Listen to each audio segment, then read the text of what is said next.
Hello বন্ধুরা, সবাই ভালো আছো? আজকে রোববারে বাজারে কি এনেছি দেখো। বাজার থেকে এই যে রুই মাছ এনেছি,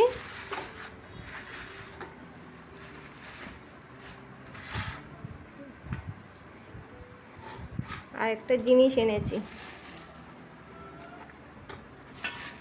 এই যে ভেটকি মাছের তেল এনেছি।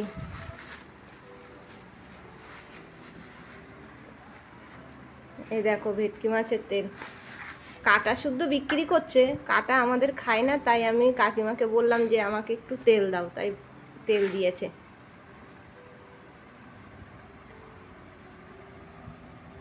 আজকে এক জায়গায় বেরোবো, ওর জন্য সকাল সকাল বাজারে গেছি। এই যে বাজার থেকে মাছ আনলাম, তাই মাছ আর ভেটকি মাছের তেল, তার জন্য তাড়াতাড়ি করে রান্না করে বেরোতে হবে, সেটা আমি পরে ভিডিওতে বলবো। রুই মাছ রান্না করার জন্য এখানে দুটো আলু আর 3-4টে পটল ছিল, আর দুটো কাঁকরোল ছিল, কেটে নিয়েছি। রুই মাছ দিয়ে রান্না করব। আর এখানে এই মাছের তেলের জন্য পেঁয়াজ আর আলু কুচিয়ে নিয়েছি, একটা টমেটো কুচিয়ে নিয়েছি, এগুলো দিয়ে মাছের তেল রান্না করব।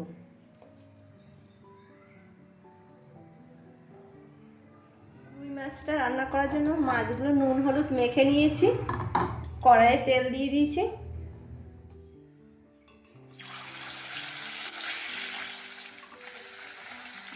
ভাজা হোক, মাছটা ভাজা হয়ে গেছে, নিয়ে নিয়েছি। মাছের তেল রয়েছে, মাছের তেলে দুটো পাঁচফোড়ন দিয়ে দিলাম,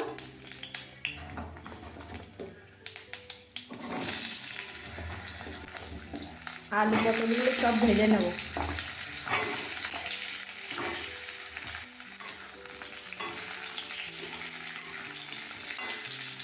আলু পটলটা ভাজা হয়ে গেছে, মশলাটা দিয়ে দেব।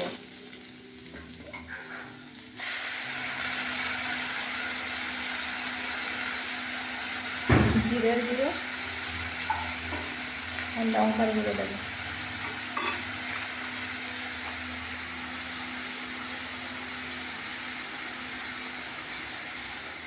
লবণ দিয়ে দিলাম।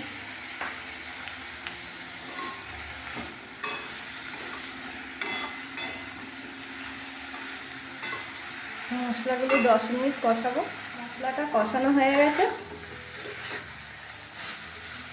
আমি রুই মাছ কখনো শুধু আলু দিয়ে করি না, নাই পটল নাই কাঁকরোল, যে কোনো একটা সবজি নাই ঝিঙে দিয়ে করি। এই জলটা দিয়ে দেবো। মাছের ঝোলে একটু পাঁচফোড়ন দেবে, হেবি সুন্দর গন্ধ বেরোবে।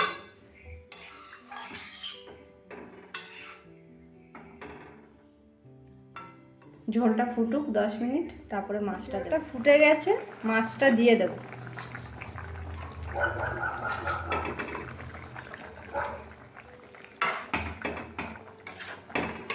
মাছটা দিয়ে দিলাম, আর 10 মিনিট ফুটুক, তারপরে নামিয়ে। আমরা এখন বেরিয়েছি, আমরা এখন বালিঘাট যাব, স্টেশন যাব, স্টেশন থেকে টিকিট কাটবো, কেটে ট্রেনে উঠবো। তোমাদেরকে বলছিলাম যে আমি আজকে এক জায়গায় যাব, সেটা হচ্ছে শুভজিতের অর্গানিক কেয়ার। এখানে চুলের সমস্যার সমাধান হয় আর কি।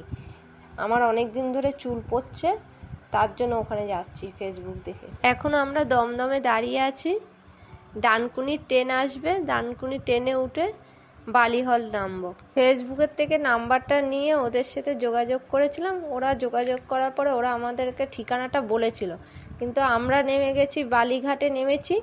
বালিঘাট থেকে এখন আমাদের বলেছে ঘোষপাড়া ফুটবল খেলার মাঠে যেতে, আর আমাদেরকে অটোওয়ালা নিয়ে গেছে হিনমোটর ঘোষপাড়া ফুটবল খেলার মাঠে। সে 1 ঘন্টা ঘোরাঘুরি করার পরে তারপরে আবার মানে সেই আবার ঘুরে ফিরে এক জায়গায় এসছি, এসে ওখান থেকে আবার আমি বালি স্টেশন গেছি। বালি থেকে ওইখান থেকে আবার টোটো ধরে তারপর ওই শুভজিৎ হেয়ারের কেয়ারে ওখানে গেছি। এই যে 2 ঘন্টা ধরে ভুলটিঙানায় আমরা ঘুরেছি, তার মধ্যে ওদেরকে অনেকবার কল করা হয়ে গেছে। তারপরে যখন গিয়ে পৌঁছলাম, ওখানে দেখি প্রচুর ভিড় আছে। তারপরে আমরা গিয়ে বললাম যে আমরা এসছি, তখন আমাদেরকে 10 মিনিটের ভিতর স্যারের সাথে দেখা করিয়ে দিল, শুভজিৎ স্যারের সাথে। ওনাদের স্টাফগুলো খুবই ভালো ছিল, আমাদের আধ ঘন্টার মধ্যে সব কিছু হয়ে গেছে। উনি স্যারে দেখলো, প্রোডাক্টগুলো লিখে দিল আমাকে একটা স্লিপে, তা ওইগুলো নিয়ে তারপরে আমরা আসি। মিক্স হয়ে গেলে তারপরে ব্রাশ দিয়ে পুরো স্ক্যাল্পে শুরু, এটা লেন্সে হবে না, ভালো করে পুরো মাথায় স্ক্যাল্পে লাগিয়ে দিয়ে 8 ঘন্টা রেখে শ্যাম্পু দিবেন, ঠিক আছে? কিন্তু এইটা যখন ইউজ করছেন, এই জিনিসটা যখন ইউজ করবেন তার আগে নিয়ে এই রোলারটা নিয়ে যে জায়গাটা আপনার ফাঁকা হয়েছে এটা 10 মিনিট আগে, এটা লাগানোর 10 থেকে 15 মিনিট আগে এইটাকে নেবেন, যে জায়গাটা ফাঁকা হয়েছে হালকা হাতে শুধু সামনে দিয়ে এক সাইড বা সামনে বা পিছনে, পিছনে তো ভালো করে হবে না, আপনার হাত দিয়ে সামনে দিয়ে ঠিক এরকম করে যতটা প্রেশার আছে খুব জোরে করবেন না, ব্লাড বেরিয়ে যাবে, খুব হালকা হাতে এরকম এরকম করে করবেন। এটা দিয়ে কি হয় আপনার ফুসগুলো ওপেন হবে। তারপরে এইটা করার 10 থেকে 15 মিনিট পরে এটা ইউজ করবেন, তাহলে এটা ভালো করে আপনার স্ক্যাল্পে রাখতে, ঠিক আছে? যখন আপনার কাছে টাইম খালি স্ক্যাল্পটা ঘামানো না, ড্রাই থাকে, ঘামের অবস্থায় আপনি মাথায় লাগাবেন না, শুকনো স্ক্যাল্পে আপনি এটা ইউজ করবেন, ঠিক আছে?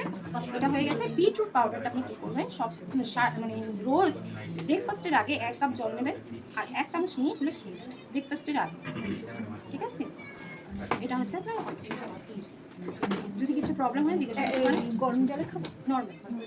2 ঘন্টা ঘোরার পর এদিক এদিক করার পরে অনেক ক্লান্ত হয়ে পড়েছিলাম আমরা। সারাদিন কিছু খাইনি, সেই বিস্কিট আর কেক খেয়েছি আর জল খেয়েছি।